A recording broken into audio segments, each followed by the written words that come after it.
Soyez les bienvenus à cette 23e session de notre entraînement en ligne Bicent. Le sujet de cette 23e unité, c'est encore une dernière fois ce 10e commandement d'envoi. Le sujet, c'est à nouveau faites des disciples de toutes les nations, de tous les groupes ethniques, et le focus particulier, c'est de faire ces disciples dans le sens de développer des mouvements de discipulat qui apparaissent. Cette mentalité de transmettre ce que tu as reçu de moi, tu le donnes plus loin. Cette dynamique du discipulat qui finalement évolue en un mouvement. Jésus lui-même, dans Matthieu 28, 18 à 20, il a résumé cela, il a concentré ça. Jésus s'approcha et leur dit « Tout pouvoir m'a été donné dans le ciel et sur la terre. Allez, faites de toutes les nations des disciples, baptisez-les au nom du Père, du Fils et du Saint-Esprit et enseignez-leur à mettre en pratique tout ce que je vous ai prescrit. Et moi je suis avec vous tous les jours jusqu'à la fin du monde. »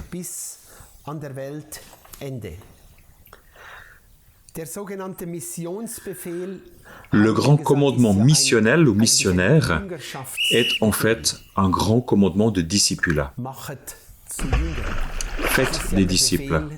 C'est le commandement, l'ordre que Jésus a donné à ses disciples. Le discipulat, c'est aujourd'hui une tendance, un focus fondamental dans le royaume de Dieu. C'est comme si le Saint-Esprit mettait le projecteur sur ce sujet tout autour de la planète. On a défini le discipulat comme le Seigneur lui-même l'a fait dans son commandement de discipulat. Le discipulat signifie en fait faire tout ce que Jésus a commandé à ses disciples. Le discipulat signifie tout faire ce que Jésus a commandé à ses disciples. Matthieu 28, 20, enseignez-leur, apprenez-leur à mettre en pratique tout ce que je vous ai prescrit. Aujourd'hui, on a une façon de traiter la parole de Dieu qui n'est pas vraiment axée sur l'action, mais plutôt sur la connaissance. J'aimerais illustrer cela à l'aide d'un exemple, parce que c'est vraiment un point déterminant. Il y a vraiment un changement fondamental à envisager dans ce domaine-là pour le ministère futur de l'Église pour son discipulat. Dans Luc 15, versets 3 à 4, on a une histoire très connue, l'histoire de la petite brebis perdue, que nous avons certainement tous déjà entendu depuis enfant. Alors il leur dit cette parabole. « Si l'un de vous a 100 brebis et qu'il en perde une, ne laisse-t-il pas les 99 autres dans le désert pour aller à la recherche de celle qui est perdue jusqu'à ce qu'il la retrouve ?»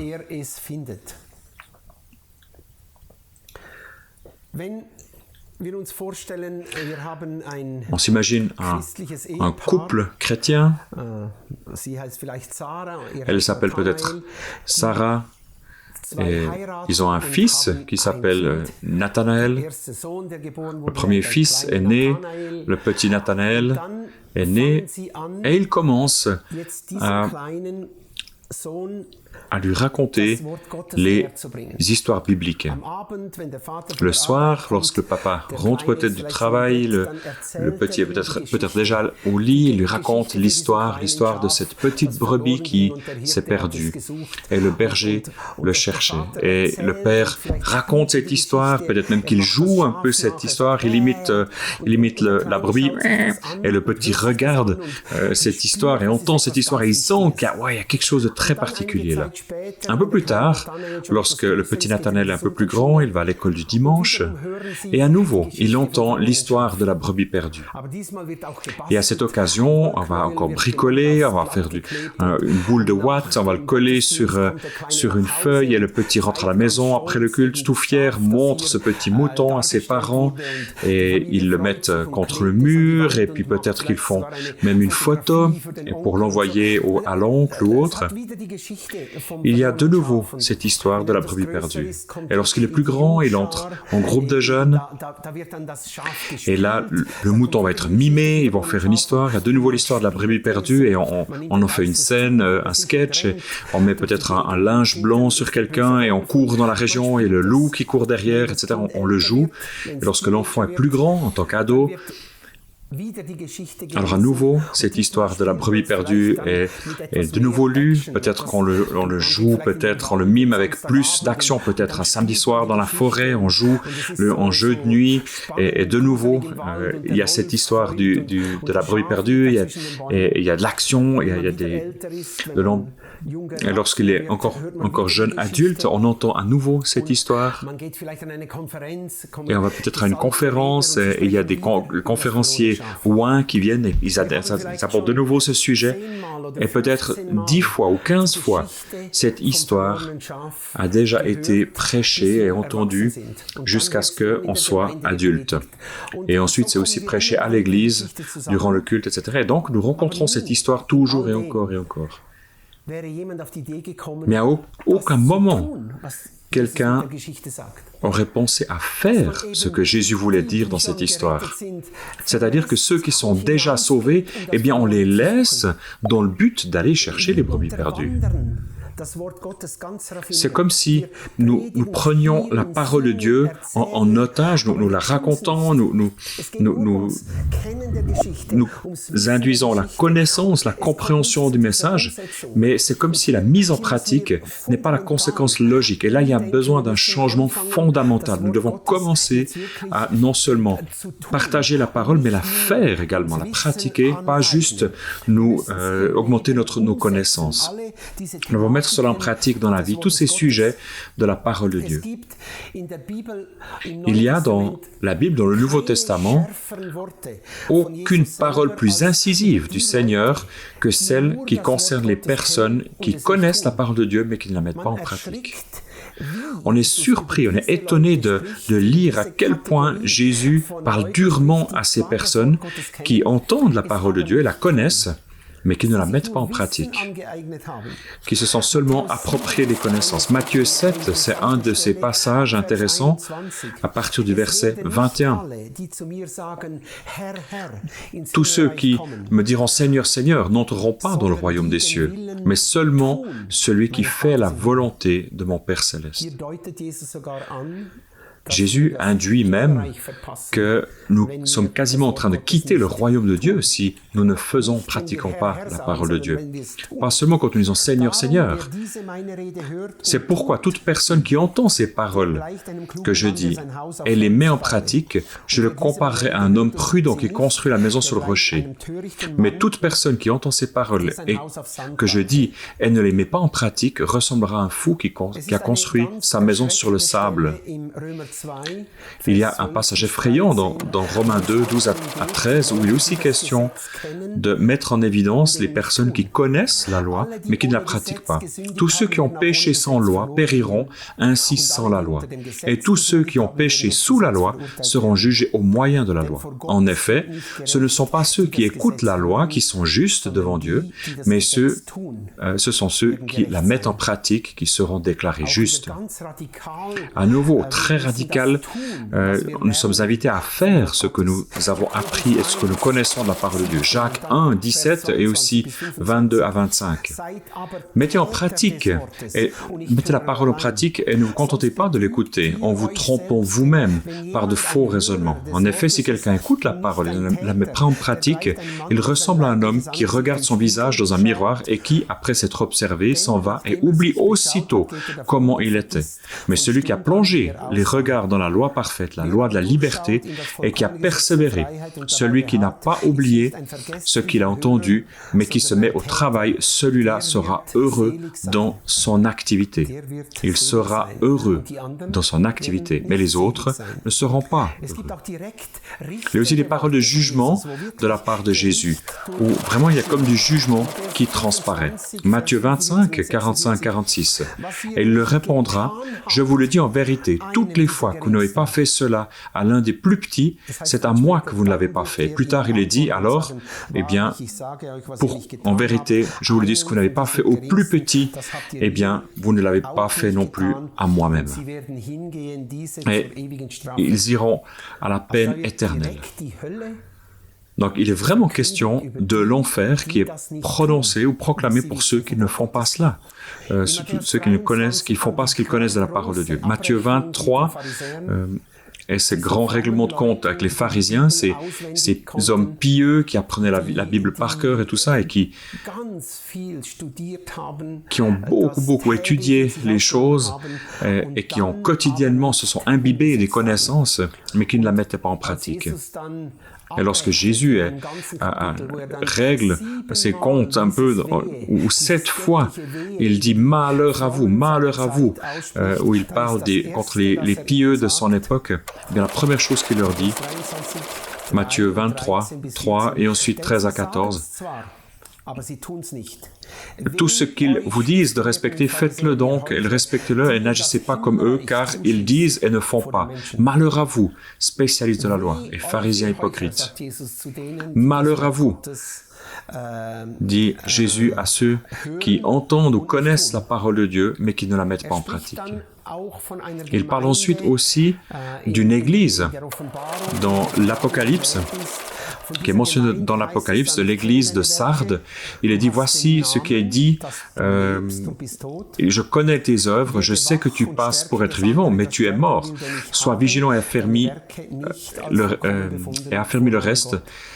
Et qui sur le point de mourir, je n'ai pas trouvé tes œuvres parfaites devant moi. Toute une église est considérée comme morte parce que leur mise en pratique de la parole de Dieu n'était pas correcte. Romains 2, 24. Alors, le résumé est vraiment concentré et brutal. En effet, le nom de Dieu est blasphémé parmi les nations à cause de vous, comme cela est écrit. Parce que ces personnes qui connaissent la parole de Dieu ne la mettent pas en pratique. C'est pour ça que le nom de Dieu est blasphémé parmi les païens. C'est intéressant. Le problème, ce n'est pas les païens eux-mêmes. Le problème, c'est ceux qui ne mettent pas en pratique la parole qu'ils connaissent pourtant. Et c'est pour ça que le nom de Dieu n'a plus aucun poids et il va être blasphémé parmi les nations. Jésus lui-même le dit de la manière suivante, « Ma nourriture est de faire la volonté de celui qui m'a envoyé et d'accomplir ses œuvres. » Donc notre Père aussi est très central et il résume de cette manière suivante, « Que ta volonté soit faite sur terre comme au ciel. » Le discipulat signifie très clairement entendre et faire les commandements de Jésus. Nous devons amener les gens à pratiquer la parole de Dieu. C'est le secret vraiment de tout discipulat fructueux. C'est le secret de tout mouvement discipulat fructueux. Ça doit être le focus de notre discipulat, que nous amenions, nous démontrons ces sujets de discipulat, nous les entraînons, les pratiquons, les répétons. Pas simplement apprendre à connaître, pas simplement écrire des livres et donner des indications comment on devrait faire les choses, mais nous devons simplement vivre ces choses avec nos disciples. Et ensuite, ils vont aussi entrer dans cette réalité et ils vont être fructueux pour le royaume de Dieu. Une question, doit-on commencer à discipuler dans la famille avec ses enfants, sa famille biologique et ses frères et sœurs, ou avec les parents apparentés? Absolument, oui, absolument. C'est une occasion extraordinaire de pouvoir vivre et commencer le discipulat avec les membres de notre famille personnelle. une famille biologique. Il est même dit que les pères d'une famille sont spirituellement, en sont responsables devant Dieu pour le discipulat. Éphésiens 6, 4, « Quant à vous, pères, n'irritez pas vos enfants, mais élevez-les en leur donnant une éducation et les avertissements qui viennent du Seigneur. » Les pères sont responsables pour que les enfants soient amenés dans le discipulat. C'est aujourd'hui très rare. Et pourtant, ce serait la meilleure de discipulat, la meilleure forme de travail de l'enfance, où on voit comment les pères peuvent discipuler leurs enfants. Ce serait la plus grande évolution dans le travail de l'enfance. Les pères sont invités à éduquer leurs enfants spirituellement. Ils sont responsables de ça. Bien sûr, les mamans sont avec aussi, et les frères et sœurs aussi se discipulent entre eux, mais les pères vont être tenus responsables s'ils l'ont fait, ce ministère central dans la famille, ou pas.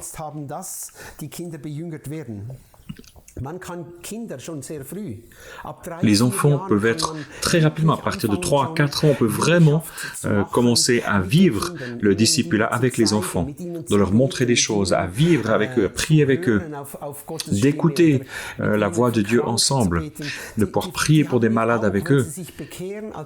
Quand ils se convertissent en tant qu'enfants, ils ont déjà le vrai Saint-Esprit en plénitude. Ils n'ont pas simplement une version light du Saint-Esprit, ils ont tout le Saint-Esprit. Et en fait, dès qu'ils sont convertis, dès qu'ils sont debout en Christ, eh bien, ils peuvent commencer à prier pour des choses. Ce serait un rêve qu'on puisse commencer avec des enfants de 3 à 4 ans à prier pour les enfants et les discipuler. Quand ils arrivent de l'adolescence, eh bien, spirituellement, ils seraient déjà complètement discipulés.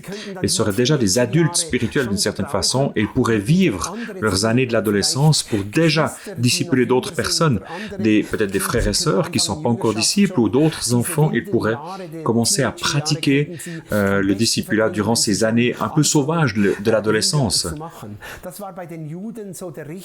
Chez les Juifs, c'était un peu la norme. À 13 ans, on devient pleinement membre, spirituellement pleinement membre de la communauté.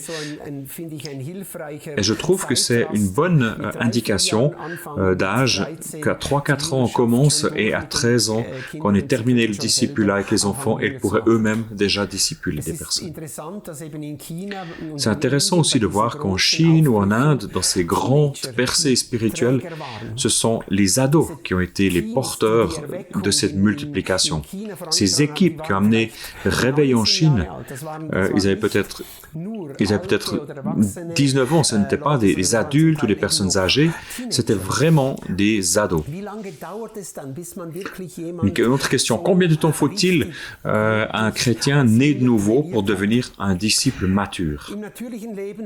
Dans la vie naturelle, eh bien, on a quelque chose comme un âge de majorité lorsqu'on devient adulte, à 18 ans dans notre contexte. Dans beaucoup de nations, c'est le cas. Et spirituellement, on a aussi des indications où Jésus a utilisé pour le discipulat, il a utilisé, et pour les entraîner comme envoyés, il a utilisé 3 années. Et l'apôtre Paul a fait de même. Il a eu besoin de 3 ans pour former les leaders à Éphèse, pour les discipuler et pour en faire des leaders. Actes des apôtres 20, 31, restez donc vigilants et souvenez-vous que durant 3 ans, nuit et jour, je n'ai pas cessé d'avertir avec larmes chacun de vous. Aujourd'hui, on a tendance à raccourcir considérablement ce temps en arguant que les disciples de Jésus n'avaient pas encore le Saint-Esprit et que maintenant, vu qu'il y a le Saint-Esprit, on n'a plus besoin d'utiliser 3 ans comme Jésus. On réduit cela à 1 année ou 9 mois ou seulement 3 mois ou 3 semaines même ou des fois même 5 jours ou seulement 1 jour. Donc, on a cette tendance aujourd'hui à concentrer, à raccourcir le discipulat. C'est pour ça qu'on a aussi différents niveaux de maturité parmi les disciples. Les disciples qui ont été maturés très courtement, eh bien, ils ont aussi, finalement, spirituellement, une maturité spirituelle relativement basse. Et même si on s'efforce vraiment de discipuler quelqu'un pendant 3 ans, ça ne veut encore pas dire qu'après 3 ans seulement, il peut commencer à transmettre des choses qu'il a apprises. Mais directement, dès le départ, il commence à transmettre ce qu'il a appris. Celui qui a entendu l'Évangile et l'a saisi dans la foi, il peut maintenant le transmettre à son tour à d'autres. Donc il peut commencer à transmettre l'Évangile à d'autres, à faire le mandat d'un disciple déjà le 2e jour, lorsqu'il est devenu chrétien. Et quand quelqu'un est baptisé, il peut baptiser d'autres. Quand quelqu'un a reçu le don du Saint-Esprit, eh bien, il peut directement à son tour amener d'autres dans la communion avec le Saint-Esprit. Et ce qu'il a reçu, il peut directement commencer à le donner plus loin. Et de cette façon, eh bien, il apparaît de véritables chaînes de discipulat. On entraîne quelqu'un en tant que discipulat et cette personne, après quelque temps, fait déjà des disciples et continue directement à faire des disciples, etc. Dans des chaînes de disciples, comme on peut le lire dans 2 Timothée 2:2, « Ce que tu as entendu de moi en présence de nombreux témoins, confie-le à des personnes fidèles qui soient capables à l'enseigner aussi à d'autres. » Donc on a une chaîne quadruple de discipulat, Timothée, Paul, un homme fidèle qui à nouveau enseigne d'autres.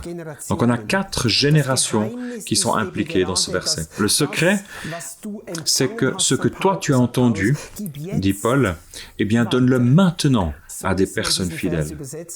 Et c'est comme ça qu'on devrait traduire ce verset. Ce que tu as reçu de moi, donne-le maintenant plus loin. Pas attends encore longtemps, des années, mais ce que tu as, tu le donnes plus loin. Alors, il apparaît une dynamique dans le discipulat. Et pas seulement chez Paul, on observe ce principe du royaume de Dieu, du discipulat, mais aussi chez Jésus lui-même. Parce que le commandement de discipulat est en fait un commandement de multiplication des disciples. Donc dans le commandement de discipulat lui-même, il y a l'instruction de lancer un mouvement de discipulat.